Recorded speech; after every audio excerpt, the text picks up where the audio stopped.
Hello everyone. In previous class we finished content soft tissue injury points like contusion, abrasion, laceration and incision. Okay, today's new point it's cramp, strain and sprain. Okay, started with cramp. Cramp is inability of muscles to contract properly causing severe pain over affected part. In other words, this is unbalanced contraction of muscles. Cramp cramp वो inability बताई गई है जहाँ muscles का contraction जो होता है वो प्रॉपरली नहीं होता है, यानी जो मसल कॉन्ट्रैक्ट करती है वो कॉन्ट्रैक्शन जो होता है वो प्रॉपरली तरीके से नहीं हो पाता है, जिसकी वजह से सीवियर पेन होता है। अब मसल्स है, अब मान लीजिए ये मसल्स है सीधे, इसका डेली काम है सीधे वर्क करना, ठीक है। अब ये मसल थोड़ी बहुत इधर उधर हल्की सी ट्विस्ट हो जाए या इसमें किसी चीज़ की कमी पड़ जाए, मिनरल्स हैं आपके, आपका वाटर है आपकी मसल का यूज़ हो रहा है बट वो वार्म अप नहीं है, तो उसकी वजह से इसमें किसी भी तरीके की ऐसी मतलब बताया गया कॉन्ट्रैक्शन जो है वो प्रॉपरली नहीं हो पाएगा, जिसकी वजह से इस मसल में मतलब एक तरीके से कहेंगे पेन सा उठेगा। और इस मसल्स का फिर भी हम यूज़ करेंगे, ये कमी होने के बाद फिर भी यूज़ करेंगे, तब इस मसल में और भी ज़्यादा पेन होगा, और जिस उस पेन को जो वो चीज़ होगी उसको क्रैम्प कहा जाता है। यानी in other words this is a unbalance contraction, वही अनबैलेंस फॉर्म में इसका कॉन्ट्रैक्शन होगा।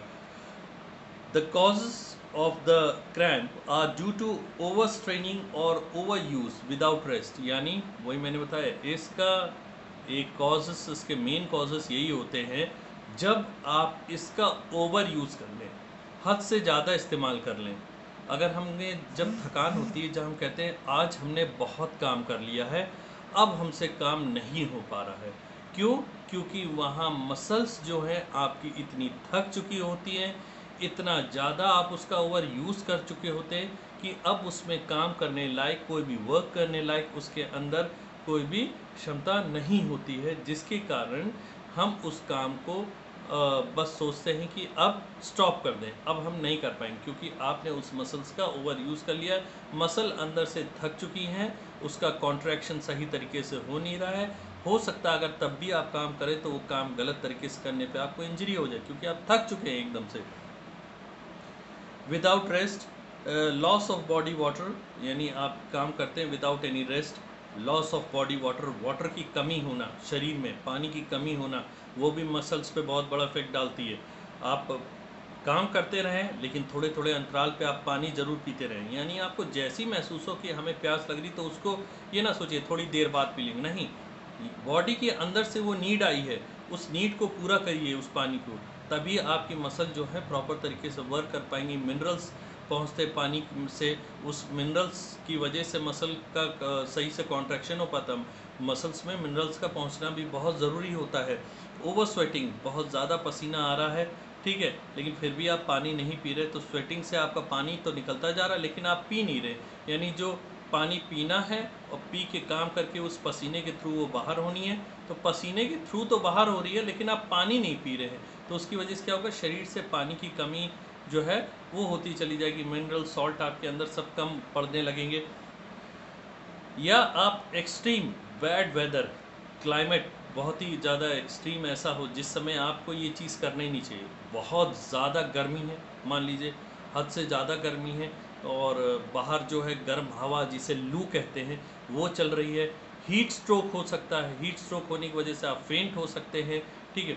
और ऐसी बैड वेदर में, बैड क्लाइमेट में आपका काम करना, आपके अंदर की शरीर, मान ली बहुत धूप है, ऊपर से सूरज एकदम गर्म आपको करे दे रहा, आपके अंदर पानी की कमी इतनी तेज़ी से होगी कि आपकी मसल के अंदर पानी की कमी हो जाएगी और आप डिहाइड्रेट हो जाएगी ये बॉडी पूरी। और and not performing proper warm up, और आप काम कर रहे हैं या कोई एक्टिविटी कर रहे हैं, ठीक है, काम करना तो ठीक है, वो हम धीरे से स्टार्ट करते हैं, बट एक्टिविटी जो होती है, एक्सरसाइज जो होती है, वो हम जल्दी धीरे से स्टार्ट नहीं करते, हम एक बार में स्टार्ट करना शुरू करते हैं, उसको तेज करते चले जाते हैं, ठीक है।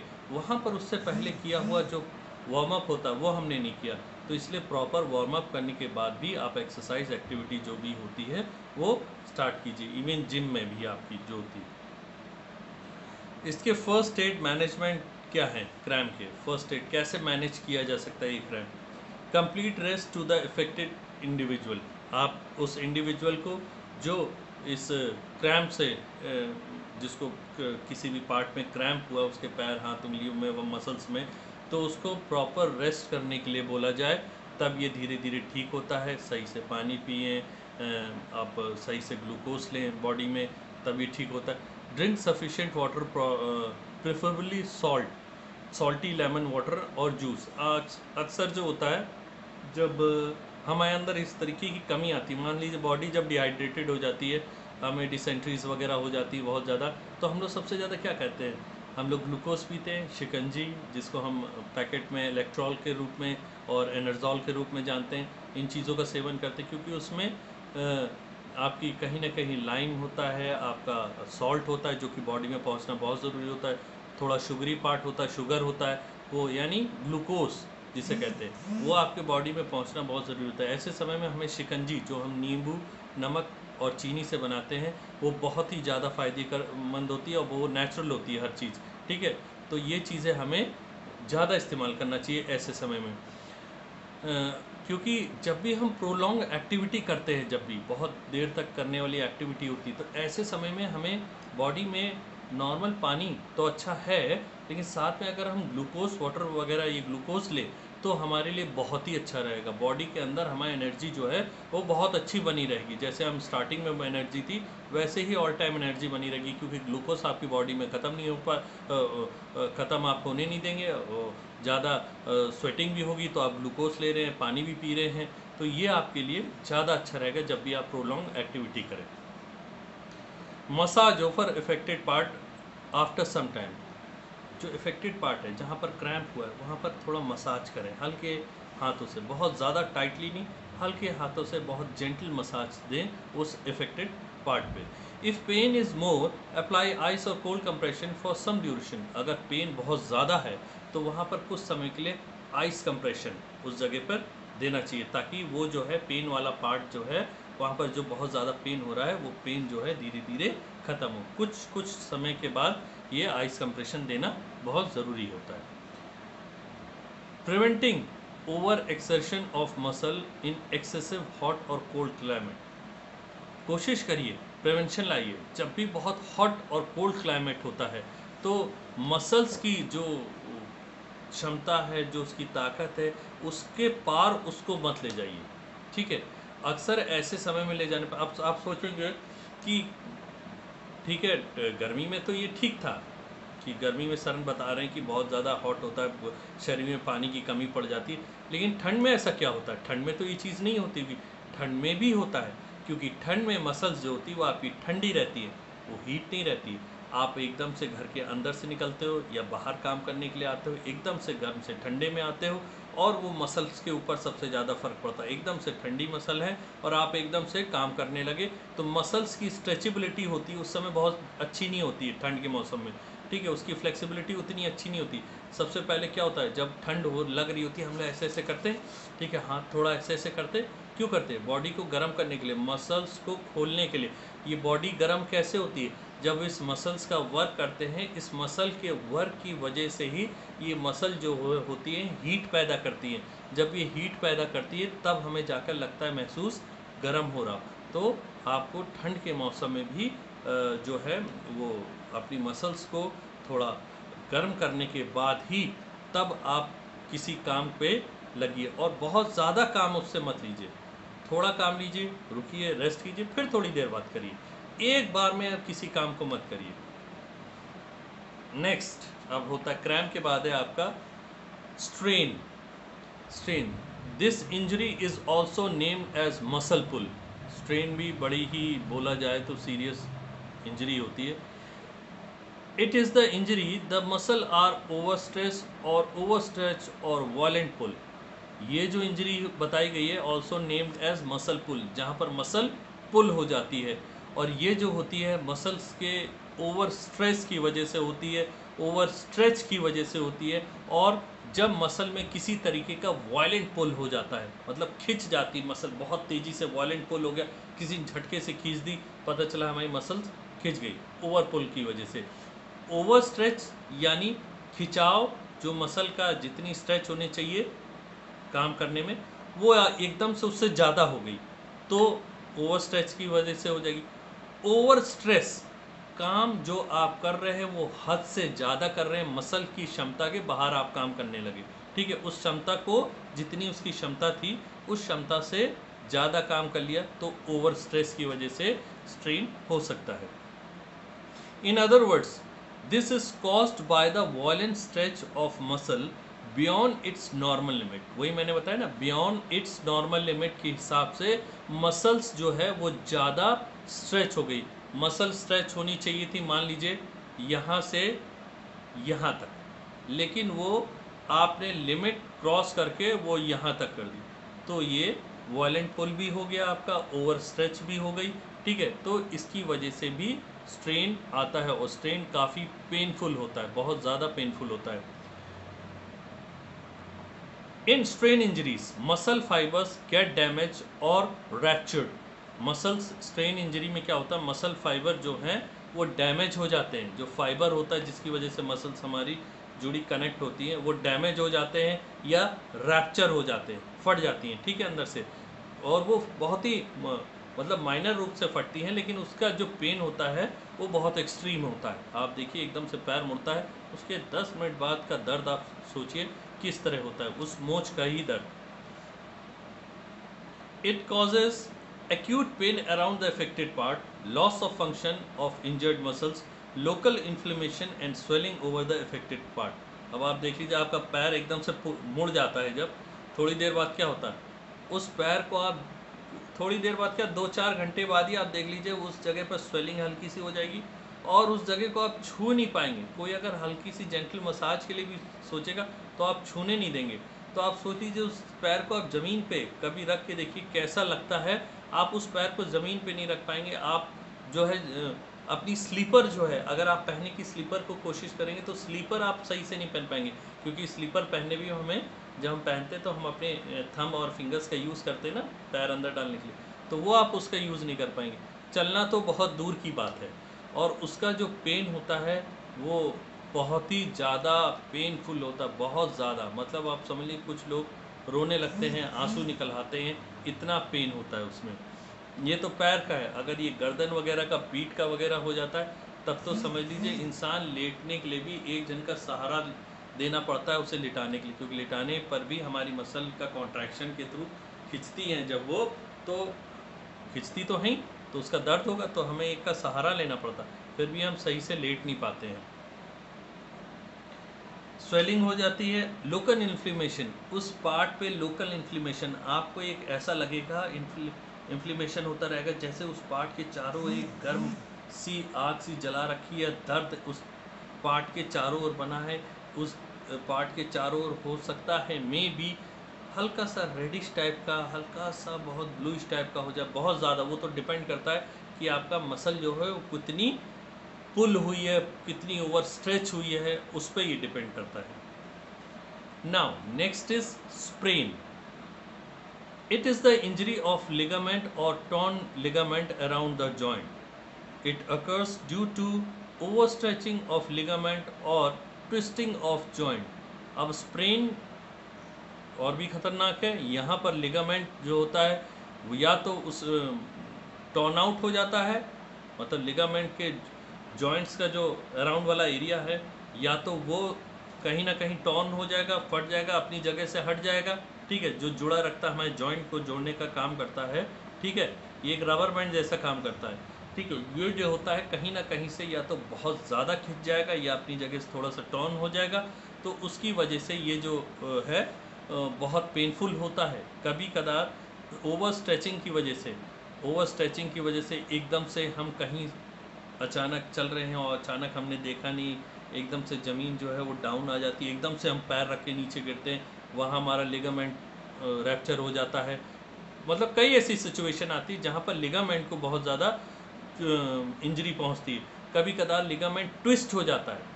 अब मान लीजिए हम खेल रहे हैं, हमारा खेलते खेलते एकदम से फुटबॉल खेलते खेलते हमें ज़ोरदार हिट पड़ी, हम राउंड करके गिरे, हमारा पैर पूरा मुड़ गया, ट्विस्ट हो गया, ठीक है, वहाँ पर उसमें लिगामेंट ट्विस्ट होते हैं, वो ट्विस्ट होते हैं और वो टॉर्न हो जाते हैं, वो ब्रेक हो जाते हैं, वो रैप्चर हो जाते हैं अपनी जगह से, जिसकी वजह से एक एक्यूट पेन होता है बहुत ज़्यादा उस समय। मतलब फिर समझ लीजिए हम किसी काम को करने लायक उस टाइम तक तो होते ही नहीं जब तक वो ठीक ना हो जाए, और उस समय का दर्द जो होता है वो बहुत ही ज़्यादा पेनफुल होता है।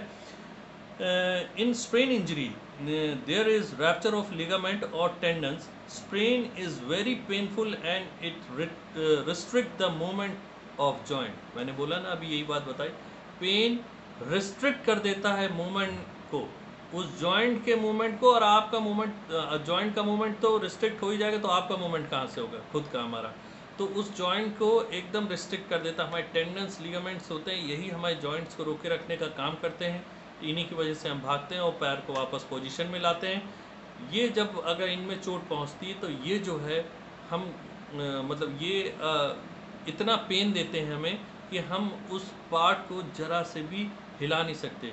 कोई छू दे इस पार्ट को तो हमारे मुंह से दर्द की आह जो होती है वही हमारे निकलती है। There is swelling as there is a lot of internal bleeding. Swelling तो होगी, ठीक है, और इसके अंदर इंटरनल ब्लीडिंग भी हो जाती है। भाई आपका लिगामेंट टॉर्न हो गया है तो क्या होगा, आपका लिगामेंट ट्विस्ट हो गया है तो क्या होगा, आपके अंदर ब्लीडिंग तो होनी है, तो इंटरनल ब्लीडिंग हो जाती है। इसमें सबसे पहले हमें ध्यान रखना चाहिए आइस कंप्रेशन जो होता है, सबसे पहले कभी भी लिगामेंट का कोई हो तो सबसे पहले आइस कंप्रेशन दें ताकि इंटरनल ब्लीडिंग जो है वो रुक जाए, ठीक है। ये हमारे एक्सटर्नल ब्लीडिंग में भी है, इंटरनल ब्लीडिंग में भी है, और हमारे किसी तरीके की मोच वगैरह आ जाती है उसके लिए भी है ये चीज़। हमारी कोई चीज़ सर में किसी भी इफेक्ट बॉडी के पार्ट में हिट करती है, वहाँ पर स्वेलिंग टाइप की हो जाती है, खास तौर से सर में ध्यान रखना चाहिए। अगर होती है तो तुरंत हमें आइस कंप्रेशन देना चाहिए। गर्म सिकाई कभी नहीं करनी चाहिए, अगर गर्म सिकाई करी तो वो पार्ट आगे चल के और भी ज़्यादा अंदर पस बनने लगेगा, इसलिए हमें कोल्ड कंप्रेशन देना चाहिए, ठंडी चीज़ से सेकना चाहिए उसे। Sprain injury is common to knee, ankle, wrist और एल्बो जॉइंट। स्प्रेन इंजरी जो होती है वो कॉमन हमारे जो नी पार्ट है, एल्बो पार्ट है, रिस्ट पार्ट है, इस पार्ट में ये कॉमन बताई गई है। एंकल पार्ट है, इसमें बहुत कॉमन बताई गई है, सबसे ज़्यादा एंकल पार्ट में लोगों को होती है, ठीक है, और क्योंकि चलने में दौड़ने में अक्सर हम लोग हो जाती है। उसके बाद हमारे रिस्ट पार्ट में उसके बाद होती है, फिर एल्बो है, हमारी नी है, इस पार्ट में हमारे ये इंजरी बहुत होती है। First aid management of strain and sprain injury. अब किस तरह फर्स्ट एड, इसको कैसे मैनेज किया जाए स्प्रेन इंजरी और स्ट्रेन इंजरी को। The treatment and management step, treatment और मैनेजमेंट स्टेप इसके हैं स्ट्रेन और स्प्रेन के। Injury is referred as RICER, that is injury as referred, इसको मैनेज करने के लिए सबसे पहले याद रखिए एक चीज़, वो है वर्ड राइसर, ठीक है। RICER is a rest, ice, compression, elevation and rehabilitation, ठीक है। सबसे पहले इन चीज़ को, जब भी ऐसी इंजरी हो जाए तो राइसर को याद रखिए, सबसे पहले आप रेस्टिंग पोजीशन में आइए, आइस कंप्रेशन दीजिए, ठीक है, आइसिंग कीजिए उसकी अच्छी तरह, उसकी सिकाई करिए ठंडे उससे, कंप्रेशन यानी कोई ऐसी क्रीम अप्लाई कीजिए, एलिवेशन थोड़ा ऊपर रखिए, एलिवेट करके रखिए, और रिहैबिलिटेशन यानी आप उसके लिए एकदम मान के रखिए कि आपको 3 दिन का समय, 4 दिन का समय लग सकता है, जो आप उस पैर को उसी पोजीशन में रखना है और उसके ऊपर हल्की जेंटल मसाज जो होती है आगे चल के 2 से 3 दिन बाद देनी है। लेकिन इस पे पहले 1-2 दिन जो होती है कोल्ड कंप्रेशन देना बहुत ज़रूरी होता है। इसमें कभी कदार हॉट कंप्रेशन भी काम आता है, वो काम आता है कब, जब पैर में हमारे हो जाती है, एंकल में हो जाती है, तो गर्म पानी की सिकाई जो होती है हम करते हैं पैर डाल के टब वगैरह में, तो वो वहाँ पर थोड़ा फ़ायदा होती है। ये चीज़ सर वगैरह में कभी नहीं अप्लाई करनी चाहिए। Okay, referral for appropriate medicinal treatment, ये अप्रोप्रिएट ट्रीटमेंट है, ये मेडिसिनल ट्रीटमेंट बोला गया है।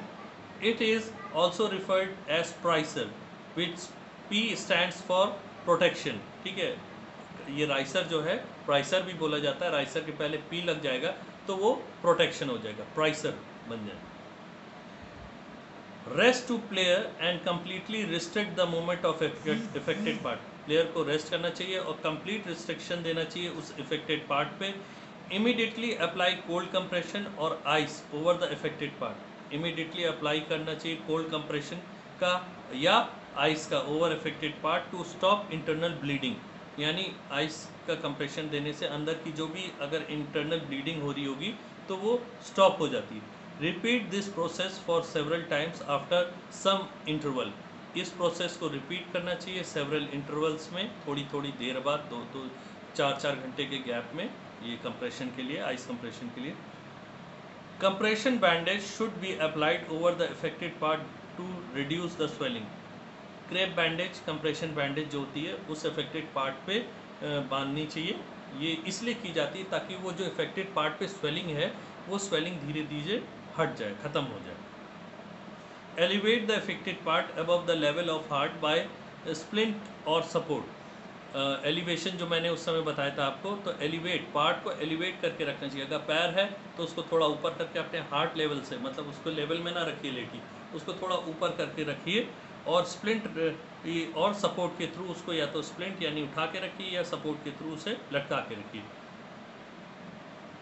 After the treatment is over the complete recovery is gained by rehabilitation, जब ये ट्रीटमेंट ओवर हो जाए तो कंप्लीट रिकवरी के लिए रिहैबिलिटेशन यानी आपको उस पार्ट का थोड़ा बहुत एक्सरसाइज करा के उसको वापस से धीरे से वापस अपने वर्क पे आना चाहिए। यानी आपका ठीक हुआ, आपने कहा अब तो मैं थोड़ा बहुत लंगड़ा के चल ले रहा हूँ, बस दौड़ने लगे खेले, नहीं, फिर तुरंत होगा, तुरंत और भी ज़्यादा ये सीरियस हो जाएगी तब। तो इसलिए पहले उसको रिहैबिलिटेशन करिए, थोड़ा सा रिहैबिलिटेट करिए, यानी थोड़ा उसका मूवमेंट कराइए, थोड़ी उसकी मसाज रखिए, थोड़ी एक्सरसाइज कराइए, तब उसको वापस से वर्क में लाइए। परफॉर्म रिहैबिलिटेशन एक्सरसाइज और फिजियोथेरेपी, यानी फिजियोथेरेपी जो है उसकी, या तो बहुत सीरियस होती तो फिजियोथेरेपिस्ट का यूज़ करते, तो फिजियोथेरेपी का यूज़ करिए, या उसको थोड़ा सा एक्सरसाइज वगैरह कराइए। To regain strength to the muscle, वापस से मसल रीगेन, उसकी स्ट्रेंथ वापस से रीगेन करने के लिए। This should be perform in progressive manner, ये जो भी परफॉर्म करिए वो प्रोग्रेसिव मैनर में करिए। It can be prevented by performing proper warming up and avoiding jerky movements और एक्शन, ये जो जितनी भी चीज़ें होती हैं इसमें प्रिवेंशन तभी लाया जा सकता है जो आप इफेक्टेड पार्ट है आप फिर से वापस अपने समय पे आए। तो इसमें कभी ध्यान रखिए किसी भी तरीके का जर्की मूवमेंट्स ना हो, जर्की मूवमेंट्स होंगे तो हो सकता है आपको फिर से ये चीज़ हो जाए, और ऐसे एक्शन ना हो जिसमें आपको ये वो पार्ट बहुत तेज़ हिट करे। कोशिश कीजिए कोई भी एक्टिविटी करें वो वार्म अप करने के बाद करें, वार्म अप करने के बाद आप करेंगे तो वो कभी भी आपको किसी भी तरीके की कोई भी इंजरी इस तरीके की नहीं हो पाएगी। ओके, आज आपका स्ट्रेन और क्रैम्प फिनिश हुआ। अब आपका आता है नेक्स्ट क्लास में heart tissue injury, next class आपकी होगी heart tissue injury. Okay, good day.